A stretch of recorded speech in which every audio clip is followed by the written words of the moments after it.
हो सकता है इस बाइक का फ्यूल इंजेक्टर ख़राब हो चुका है। तो सर्विस कहाँ से करानी चाहिए, कहाँ से नहीं करानी चाहिए, ये आपका कॉल रहेगा। मैंने फैक्ट्स आपको बता दिए कि क्या इशू था, कैसे वो सॉल्व हुआ और क्या ये आपके साथ भी हो सकता है या फिर स्टिल आपको N250 परचेज़ करनी चाहिए कि नहीं करनी चाहिए, वो सब कुछ मैंने एक्सप्लेन कर दिया है। So good morning and welcome back everybody to my YouTube channel. और आज सुबह सुबह मुझे निकलना पड़ा है अपनी बाइक को सर्विस सेंटर पे ले जाने के लिए, और वो क्यों है, क्या है, उसके बारे में मैं आपको बताता हूँ। आगे वीडियो में बने रहना। कुछ प्रॉब्लम है जो मुझे फील हो रही है अपनी N250 के अंदर, और ये प्रॉब्लम है एक्सीलरेशन को लेकर के। एंड ये एक्चुअली मेरी गलती है कि मैंने इसको बहुत डिले करा। मेरे को जब सर्विस हुई थी, थर्ड सर्विस कंप्लीट हुई थी, तभी मुझे, जब मैं लॉन्ग ट्रिप पे गया था महावीर जी वाली, उसकी वीडियो कार्ड में आ रही होगी, देख लेना एक बारी। वहाँ पे भी मुझे फील हुआ था कि कहीं ना कहीं एक्सीलरेशन मिस कर रही है, पर वो बहुत माइनर था, इसलिए मैंने उसको नेग्लेक्ट कर दिया, मैंने उसको ज़्यादा अनदेखा कर दिया।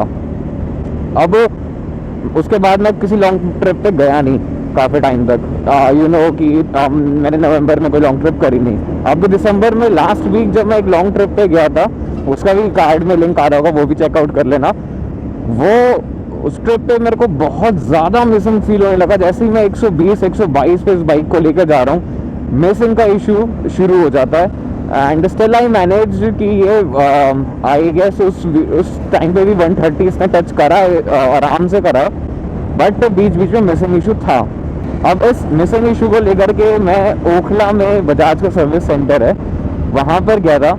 एंड उन्होंने सबसे पहले खुद मैनुअली चला कर चेक करा था। उनको लगा कि ऐसा कुछ नहीं है। वो क्लिप मैं ऐड कर दूंगा जब मैं वहाँ पे गया सुबह सुबह, उनकी वीडियो, तो आप वो क्लिप एक बार देख लो। मैं यहाँ पर आया था बजाज के सर्विस सेंटर पे, और बाइक में कुछ इशू उनको फाइंड आउट हुआ नहीं, बट फिर वो चेक करेंगे एक बार। तो उन्होंने बाइक रख ली है और ये अंडर रिपेयर चेक होगा। बाकी डिटेल्स मैं आपको बता बाइक मिल जाएगी कि क्या क्या इसमें इशू हुआ है या फिर क्या हुआ। तो और आइडिया, सुबह उन्होंने मुझे बोला था कि उनको ऐसा कुछ फील नहीं हो रहा है, और बाइक अपने पास रखी थी। मैं लंच टाइम में गया था, सो जैसे कि एक बार ECU अपडेट कर लेते हैं। तो उन्होंने सुबह से लेकर तब तक दोपहर तक कुछ करा नहीं था उस बाइक पे। फिर उन्होंने कहा कि एक बार ECU अपडेट करके देख लेते हैं। ECU अपडेट करा, फिर से चेक करा, मैनुअली उन्होंने चेक करा था फिर से ही बाहर ले जाके, और फिर से उनको मिसिंग इशू फील हुआ। तो उन्होंने बोला कि हो सकता है इस बाइक का फ्यूल इंजेक्टर ख़राब हो चुका है। फ्यूल इंजेक्टर जैसी चीज़ अगर ख़राब हो जा रही है तो ये तो मेरे को बड़ी ही कंसर्न वाली चीज़ लगी। मैंने फिर कुछ लोगों को रीच आउट करा जो जानते हैं, बाइक को काफ़ी सालों से ओन कर रहे हैं। उनके पास भी पल्सर है, एक के पास N250 ही है। को पता लगा कि उनकी बाइक का भी फ्यूल इंजेक्टर चेंज हुआ है। जब भी मैंने सर्विस कराई थी, यानी थर्ड सर्विस जब मैंने कराई थी, तब उनकी बाइक में उसी दिन फ्यूल इंजेक्टर चेंज हुआ था उनकी बाइक का भी। सो व्हाट आई डिसाइड कि एक बार ग्लोबल बजाज चलते हैं, जहाँ पे मैंने अपनी फर्स्ट एंड सेकंड सर्विस कराई थी। मैं सेटिस्फाई था उनकी सर्विस से, तो मैं ट्राई कर रहा हूँ वापस से उनके पास जाऊँ। उनको मैंने कांटेक्ट भी करा था, किसी के थ्रू मेरे को नंबर मिला था, तो उनको मैंने कांटेक्ट करा। एंड दे से कि मिसिंग इशू बजाज की बाइक्स में BS6 के बाद से आ रहा है, तो हो सकता है कि फ्यूल इंजेक्टर की प्रॉब्लम ना हो। तो आप बाइक एक बार सर्विस सेंटर पे ले आओ, बट सुबह सुबह लेकर आना, तो हाथ के हाथ आपका काम भी हो जाएगा। तो मेरे को बाइक छोड़नी नहीं पड़ेगी, दैट्स दी ग्रेट थिंग, ये मुझे चाहिए था। तो इसलिए मैं सुबह सुबह उनके पास जा रहा हूँ एंड ऑलमोस्ट पहुँचने ही वाला हूँ।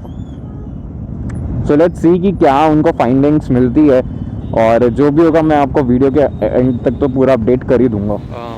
तो गाइज़ मैं यहाँ पर आ गया था ग्लोबल बाजार के सर्विस सेंटर पे, एंड यहाँ पे ऐसा सीन है कि ये कह रहे हैं कि मेरा एक जॉब कार्ड है जो कि मेरे पुराने वाले सर्विस सेंटर पे जहाँ मैं गया था वहाँ पे ओपन है। तो पहले मुझे को वो क्लोज़ कराना पड़ेगा, और उसके बाद यहाँ पे नया जॉब कार्ड बन के काम शुरू होगा।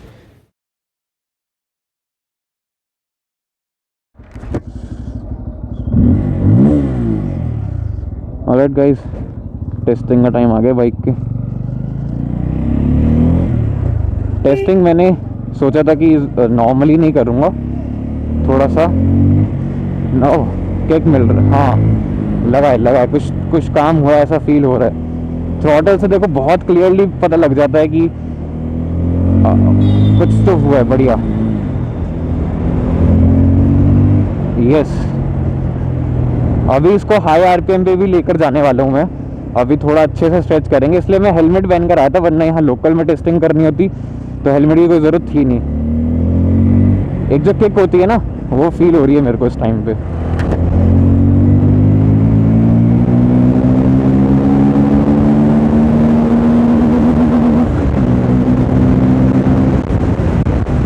But this is not at all ideal space to test your higher RPM. बहुत ही घटिया जगह है यहाँ पे। ओके गाइज, थोड़ी सी बेटर लोकेशन पर आ गया हूँ मैं। यहाँ पे स्ट्रेट जाएंगे तो अक्षरधाम आ जाएगा, तो ये रोड थोड़ी ज़्यादा बेटर है इसको टेस्ट करने के लिए हायर RPM पे। डिस्पाइट ऑफ स्मॉल थिंग्स तो चलो लेकर चलते हैं इसे।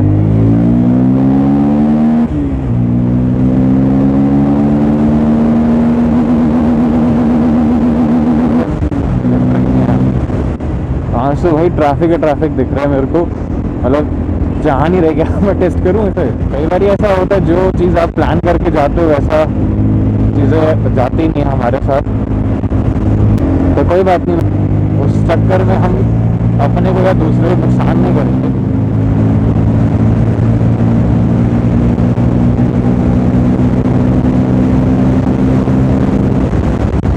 नहीं करी 120 122 पे लेकर गया हूँ मैं।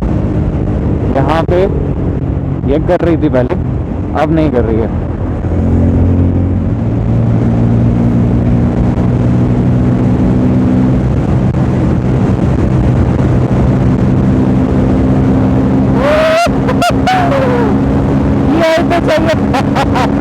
यही तो चाहिए था।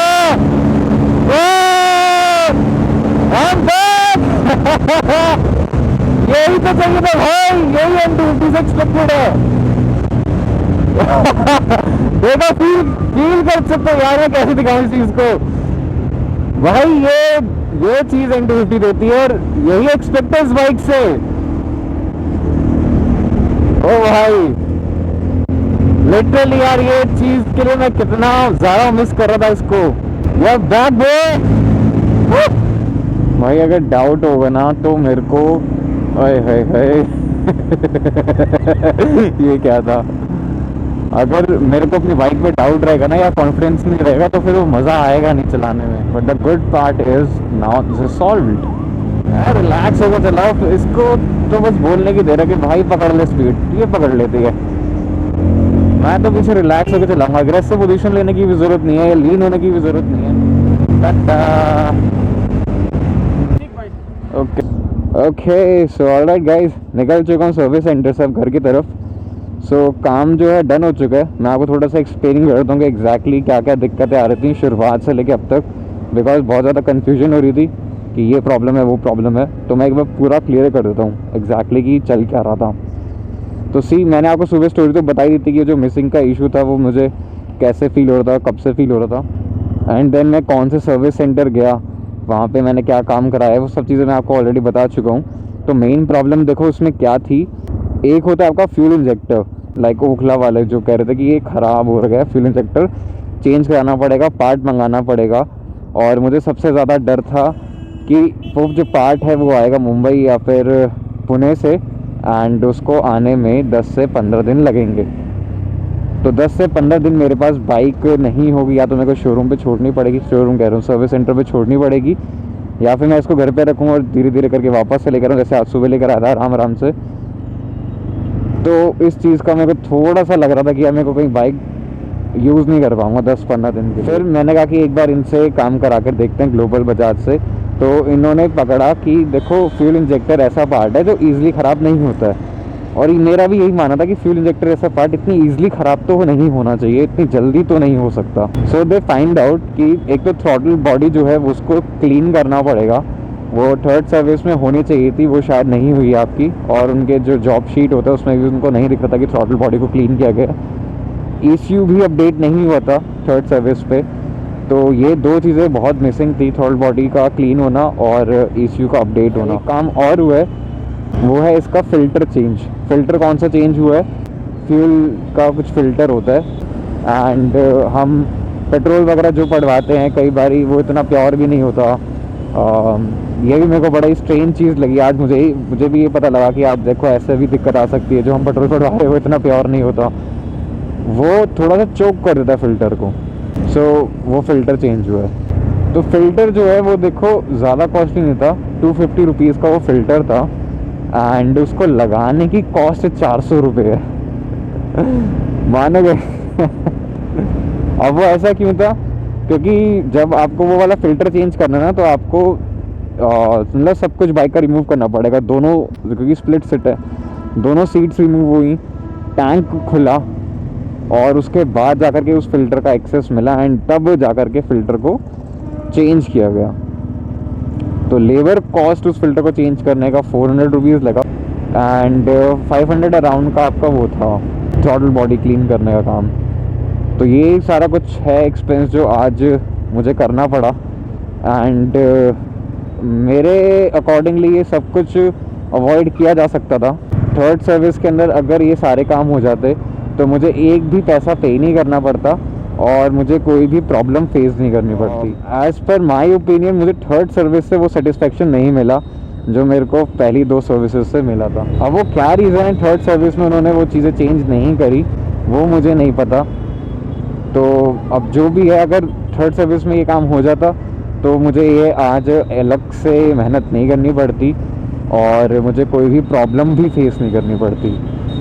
तो अब आपके सामने ये जो है क्या करना चाहिए, आपको सर्विस कहाँ से करानी चाहिए कहाँ से नहीं करानी चाहिए, ये आपका कॉल रहेगा।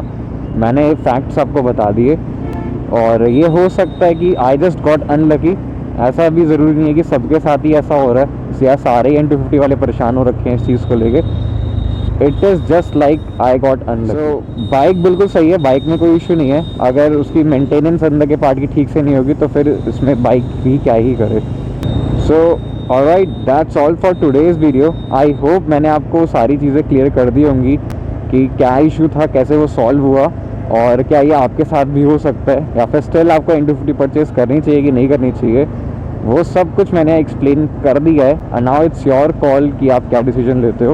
And do let me know in the comment section कि आपको ये वीडियो इन्फॉर्मेटिव लगा, काम का था भी कि नहीं था। अगर था तो उसको एक लाइक बटन कर देना, नहीं था तो डिसलाइक कर देना, जो भी है। चैनल को सब्सक्राइब कर लो, ऐसे ही कुछ वीडियोस आते रहेंगे इस चैनल के ऊपर। That's all, see you in the next one, till then ride safe, bye bye.